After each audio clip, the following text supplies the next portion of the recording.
Hello, everyone. Welcome to the Deep Focus Show. I'm Aiden, I'm Clayton. I'm Kavi.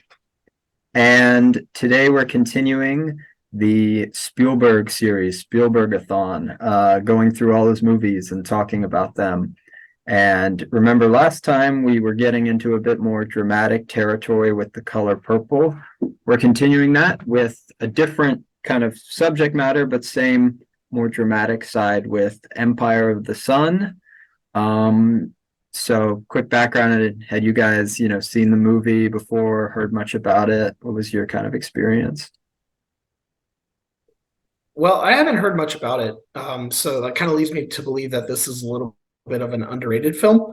Um, I knew Christian Bale was in it, one of his first roles, and that it was a film made shortly before Indiana Jones. So, yeah, I'm The Last Crusade. That's pretty much the only thing I knew about it. I knew it was Spielberg, obviously, but and I knew it was kind of like a war film too. So. Yeah, I actually owned it at one point, I think, this movie, but I think I did, well, this was the first time I've seen it, so I think I gave it away or something to my friend, I think, at one point. Just, I don't know, did I, what happened to it really, but I don't have it anymore. I rented it, but How come you never watched yeah, it? I don't know. I don't know. There's just never was in the mood, I guess, while I owned it, so it doesn't make sense, but um, yeah, yeah, I knew Christian Bale was in it, and did I know anything else? And it's war, at least based on wartime, and but I didn't know much about the film, to be honest. How Yeah, about for you, me, it was Aiden? kind of, I knew a bit about it. I knew it was kind of an epic war story. And then in terms of cast, I just knew that Christian Bale was in it as like the little kid. So yeah, I guess I'll give away my review.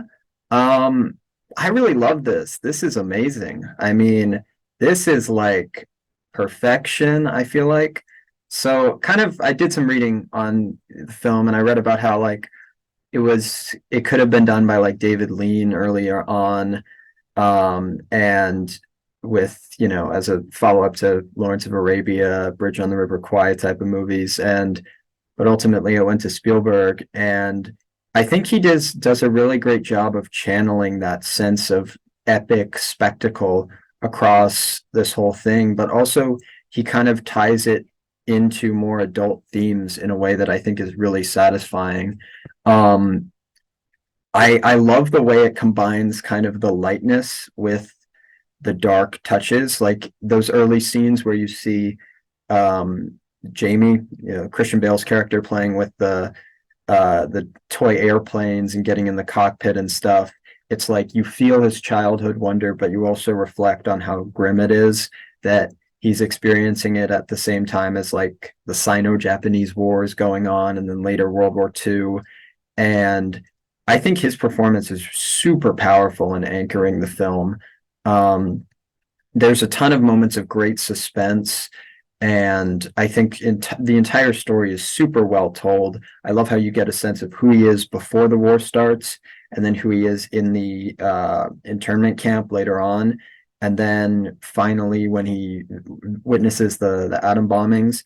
It's just such a good narrative in terms of, yeah, in terms of like everything it's got going on. And it was really impressive for me because, coming off of, I wasn't a huge fan of The Color Purple, but this was like amazing for me.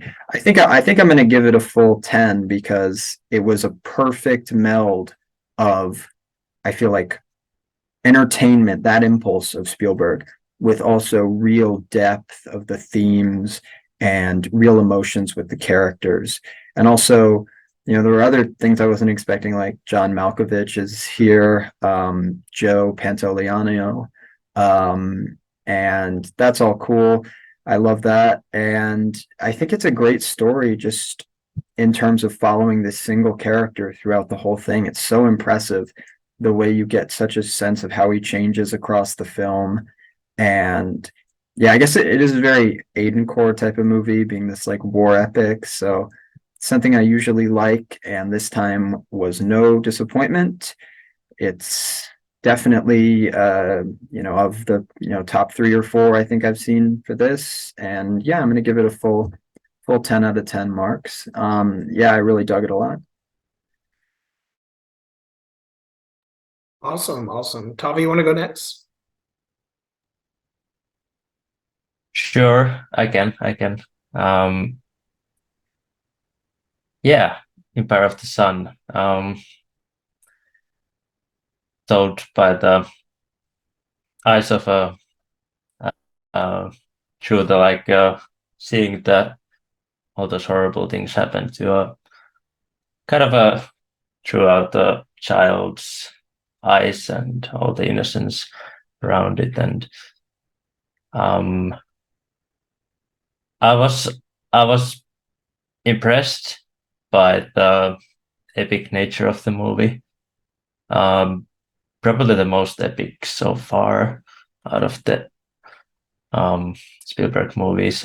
Art direction was very impressive, I felt, and um, Christian Bale is great. I think Christian Bale was sort of the positives and negatives for me in a way that like his performance was truly great, but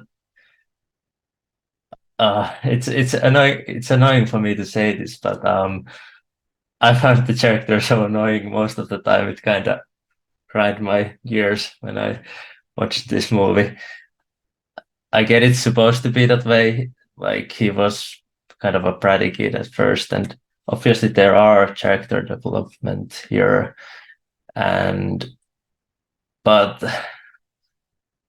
like like the scenes where he was supposed to hold her mother's hand and he drops the plane, and well, when that plane dropped, we all knew what's gonna happen, and maybe that's just the child's reaction when a loved toy or something drops out of their hand and they must get it now. Um, so it's kind of like hard for me to, because for maybe like first half I was like annoyed by this kid, but even if it's meant to be that way, so it's like because out of do I want to watch that first half again soon? Probably not, but I think the second half maybe I preferred it honestly to the movie, and like I like seeing how he survives these things and how his thinking starts to think from those pretty ways and all. And I was sure some about the ending, meeting the parents. I felt there was felt a bit forced, maybe. I don't know.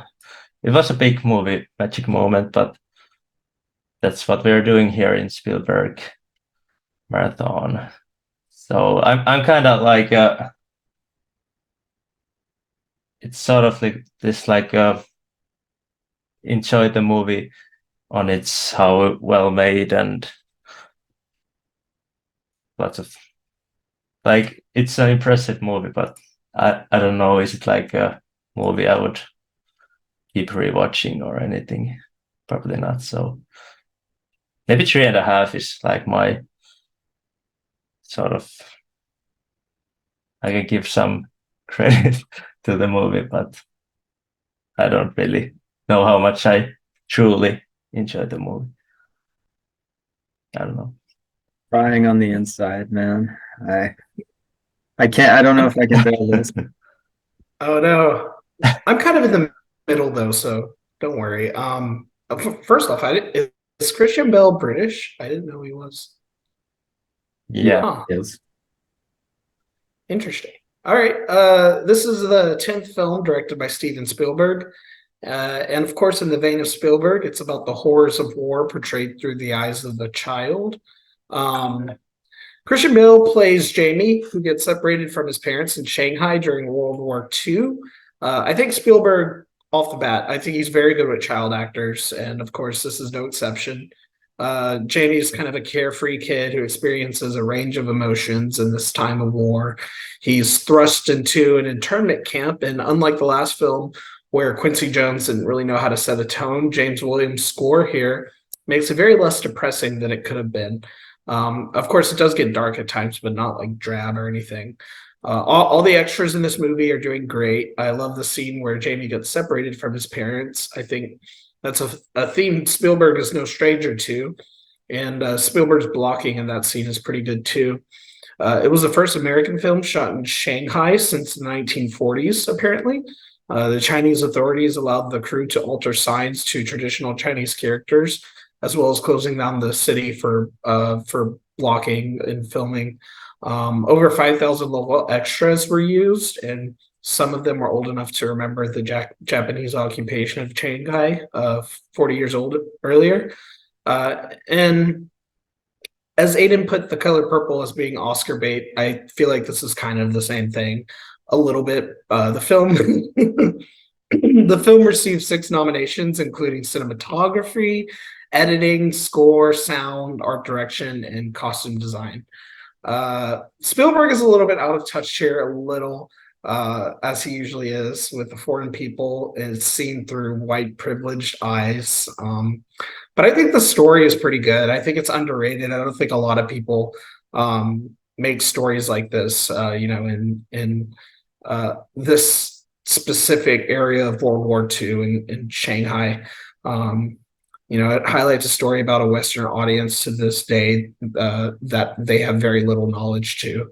The Japanese occupation and brutal engagement in China during World War II. I don't feel like a lot of people know a lot about that kind of history. So I thought that was cool. Spielberg has called the film his most profound one on the loss of innocence.